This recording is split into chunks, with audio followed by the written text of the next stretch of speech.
빅픽처입니다. 유한타증권의 유동원 본부장입니다. 안녕하세요. 안녕하십니까? 네, 오늘 골라오신 주제부터 공개합니다.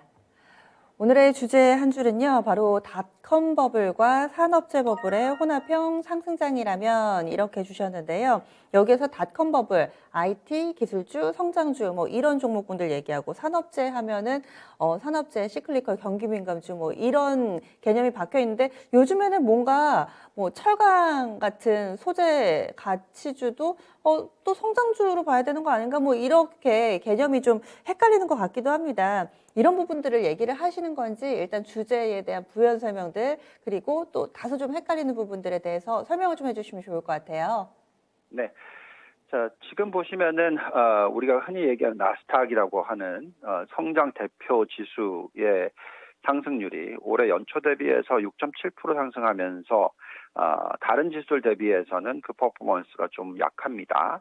그렇지만 3년으로 보면은, 거의 뭐 86% 상승하면서 가장 퍼포먼스가 좋았고요.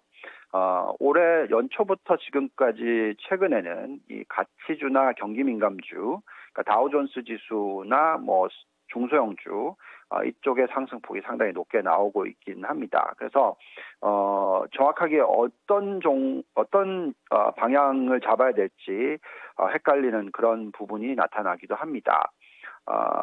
지금 다우존스 같은 경우에는 이제 가치주라든지 산업재 비중이 상당히 높기 때문에 올해 연초 대비해서 12.8% 정도 상승을 하는 모습 보여줬었고요. 또 러셀 2000 같이 중소형주 같은 경우에는 27.4%나 급등하는 모습을 보여주고 있습니다.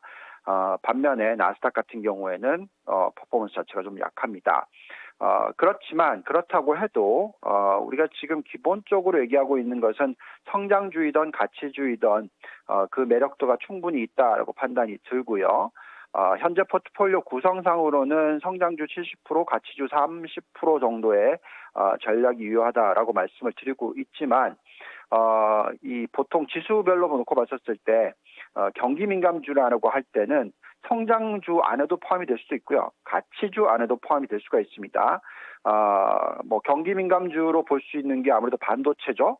근데 반도체는 성장주로 보여질 수 있고요.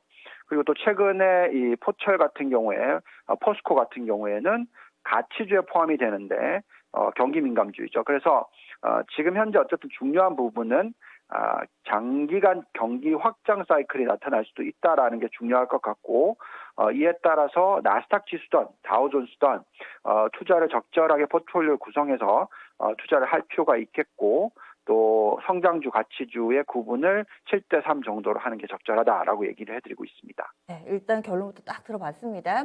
이 시간에는 경기 사이클을 흐름을 타면서 좀 잘 읽어주시는데요. 지금이 경기 확장 국면으로 좀 봐주셨잖아요. 그렇다면은 그 확장 국면 속에서 어느 정도 수준에 와 있는지 그리고 이런 부분을 판단할 때 좀 기준으로 삼을 수 있는 그런 지표들 보면서 설명해 주시면 더 좋을 것 같아요.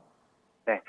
최근에 있었던 세 번의 사이클을 놓고 비교를 해보면 어느 정도 좀 답이 나오는데요.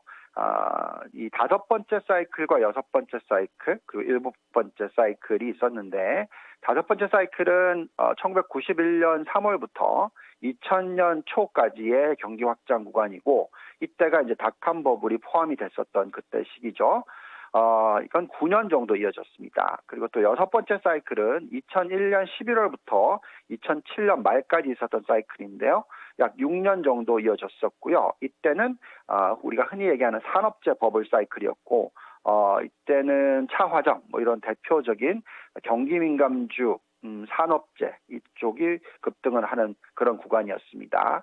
그리고 가장 최근에 있었던 그리고 가장 길었던 7번째 사이클이 2009년부터 2020년 초 코로나19가 터지기 전까지의 사이클이고요.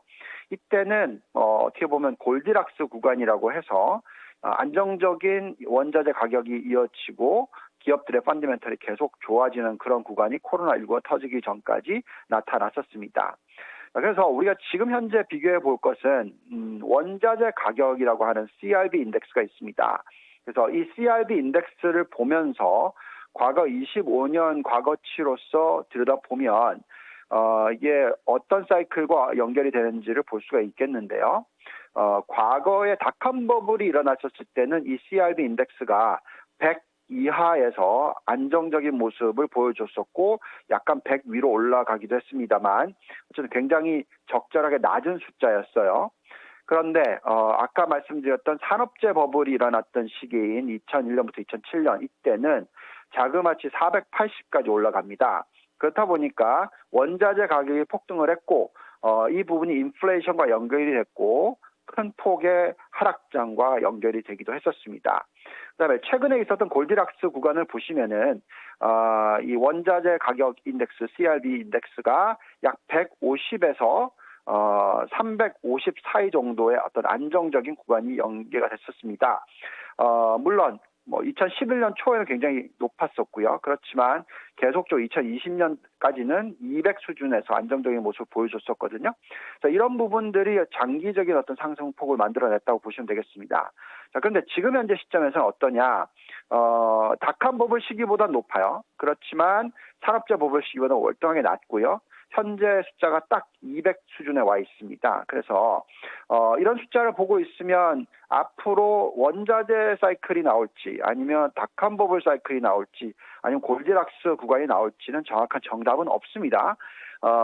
미 연준이나 중앙은행들은 당연히 골디락스 구간이 나타나길 바랄 테고 어느 한쪽으로 쏠림 현상이 나타나는 것은 원하지 않을 것이라고 생각이 듭니다. 어쨌든 정확한 정답은 지금 현재 시점에서는 없어요.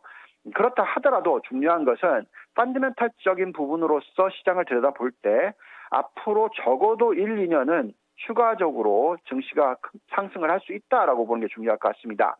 자, 이건 어디서 나타나냐면 지금 현재 우리가 들여다보는 다우존스, 나스닥, 그리고 나스닥 100, S&P 500 이런 지수들의 이 잔존가치 모델상의 적절한 가치를 구해보면 그 답이 나오는데요.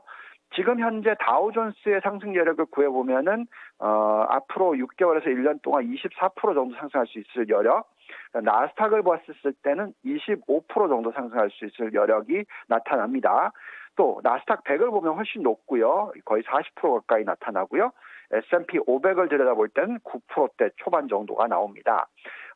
여기에 나타나듯이 S&P 500이 가장 매력도가 떨어지지만 이 다우존스, 경기민감주 포함이 많이 되는 다우존스는 24%대니까 굉장히 높은 편이죠. 그래서 이런 숫자를 놓고 보고 있으면 펀더멘탈적으로도 뒷받침되고 있고 또 원자재 가격이 그렇게 급등을 해서 인플레이션을 자극한 정도까지는 아니고 그렇다면 앞으로 단기적으로 1년, 길게 보면 훨씬 더 길게 시장이 상승할 수 있다라는 것을 감안하시고 투자를 적절히 하시는 것이 중요할 것 같습니다. 네, 이렇게 펀더멘털에 근거해서는 좀 더 갈 수 있다, 경기 확장 국면이다 얘기를 해주시는데 시장에 대해서 약간 보수적으로 보시는 분들이 걱정하는 부분, 이 테이퍼링이라든지 유동성을 흡수해가면 어떡하나 이런 부분 걱정하시는데 지금 현재 유동성 상황은 좀 어떤가요? 네, 다들 걱정은 하고 있습니다만 실질적으로 존재하는 유동성은 상당히 괜찮다라고 보여집니다. 지금 미국의 M1 증가율을 이게 기준의 변화가 있었기 때문에 다시 이걸 재분석해서 수치를 만들어 보면은요, 작년 대비해서 약 한 18% 정도 증가하는 수준의 숫자가 나옵니다. 또 M2 증가율을 들여다보면은요, 또 비슷하게 18% 정도 상승하는 숫자가 나오고 있어요. 그만큼 이 정도의 높은 성장률이라면 유동성은 지금 현재 굉장히 풍부하다라고 말씀을 드리겠고요. 또 이 M2 나누기 시가총액으로 봤었을 때 유동성 지표로서 미국 증시가 얼마나 더 올라갈 수 있을지를 계산을 해보면은 지금 정답은 전체 지수로 봤었을 때는 한 20% 정도, 나스닥으로 봤었을 때는 30% 정도, S&P 500으로 봤었을 때는 20% 정도가 이런 숫자가 나오고 있습니다. 즉 유동성만 놓고 보더라도 아직까지는 미국 지수가 20% 이상 상승할 수 있는 그런 여건을 가지고 있다라고 판단이 들고요. 물론 앞으로 M1 증가율이나 M2 증가율이 많이 하락할 수도 있습니다만 그래도 두 자릿수는 유지할 거라고 예상을 하고 있고 이런 유동성 부분에서는 아직까지는 시장에 대해서 비관적으로 보실 필요는 없다라고 말씀을 드리고 있습니다. 네. 그리고 이 시간에 국가별로도 좀 비교를 해주시잖아요. 얼마 전에 베트남하고 러시아 얘기해 주셔가지고 한번 슬쩍 들여다보기도 했습니다. 현재 상황은 좀 국가별로 어디가 좋아 보이세요? 네, 기본적으로 지금 선진국이든 신흥국이든 그 매력도가 충분히 상존한다고 나타나고요. 네. 평균적으로 한 15% 정도의 상승 여력이 나타난다라고 보여집니다. 선진국으로 놓고 보면은 계속적으로 미국의 나스닥 100, 나스닥 그리고 또 다우존스 이렇게 성장주와 경기 민감주를 적절하게 섞어 가시는 게 좋을 것 같고요. 또 계속 말씀을 드렸습니다만 유럽이 좋아 보입니다. 스웨덴, 독일, 스위스, 네덜란드, 영국 이런 쪽의 매력도가 충분히 나타난다라고 말씀을 드리겠고요. 또 신흥국을 보면 마찬가지인데요. 지금 한 14%대 상승 여력이 나타나는데 제조 강대국인 대표적인 한국과 대만 그리고 중국의 매력도가 높게 나타나고요. 또 베트남도 여기에 포함이 됩니다. 또 원자재 강적으로 보면은 러시아나 남아프리카 공화국이 올라오고 있습니다. 우리가 계속 얘기하고 있지만 선진국 70%, 신흥국 30%의 전략이 적절하다라고 말씀을 드리겠고 지금 뭐 경기 민감주냐, 뭐 아니면 이 원자재 관련주냐, 아니면 성장주냐 이런 걸 구별하기보다는 지금 상승 여력이 전반적으로 분포가 잘 일어나고 있기 때문에 안정적으로 투자를 하시는 것이 좋겠다라고 말씀드리겠습니다. 신흥국 중에서 우리나라 매력도가 높다고요. 이 부분만 한 번만 더 간략하게 얘기를 해주시죠. 네, 간략하게 말씀을 드리면 지금 2020년 3월부터 지금까지 120%대 상승을 보였습니다. 과거 사이클이 보통 짧게는 2년 이상 가고요. 또 상승폭은 최소한 150%대가 대부분이었습니다. 그래서 지금 현재 시점에서는 아직까지 추가적인 상승 여력이 충분히 있다라고 판단이 되고요. 또 우리가 들여다보는 펀드멘탈적인 부분을 놓고 보더라도 한국 증시는 충분히 3,600포인트를 돌파할 수 있을 것 같다라고 판단이 듭니다. 또한 M2인 유동성으로 보더라 하더라도 지금 현재 숫자와 과거 2007년, 2008년 고점과 비교했었을 때 추가적으로 20% 정도의 상승은 충분히 가능하고 좀 더 세게 보면 30% 정도의 상승도 가능하다라고 판단을 하고 있습니다. 네. 그렇다면은 이런 부분들 지금 간략하게 좀 살펴봤는데요. 그렇다면 오늘 한 줄 빅픽처 그려주세요. 네. 자, 다시 시작된 경기 회복 사이클, 종목 선별에 힘쓰자, 국가 선별에 힘쓰자 말씀드리겠습니다. 네, 알겠습니다. 다음 주에 뵙겠습니다. 고맙습니다. 감사합니다. 네.